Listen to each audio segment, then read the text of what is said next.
مصطفى سند، انت جاي شاهد وجاي اشوفك.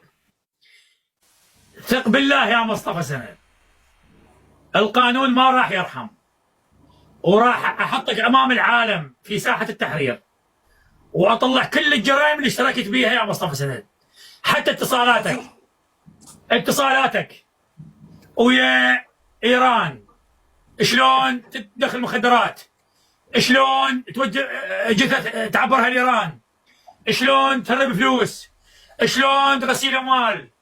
يا مصطفى سند هذول كلهن موجودات، شكو مكالمه، شكو فيديو، شكو مشاور انت وذول السرسريه مالتك. مصطفى سند خاف عبالك صباح العراقي يعبرها مثل ذولا تخوف هاي الناس.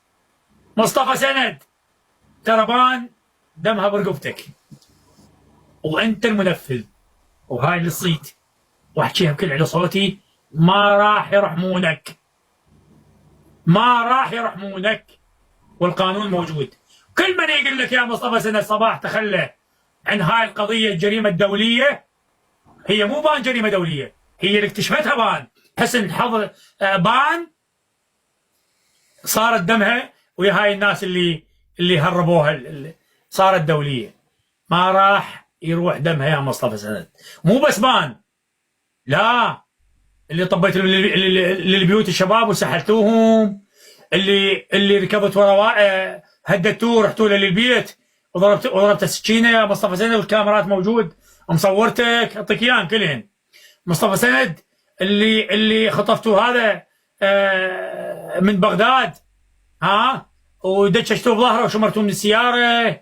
مصطفى سند جرائمك هواي، لا قاني يرحمك ويفيدك. والايام ان شاء الله قبل الانتخابات ان شاء الله نقول بشر العراقيين ان شاء الله. ان شاء الله ان شاء الله.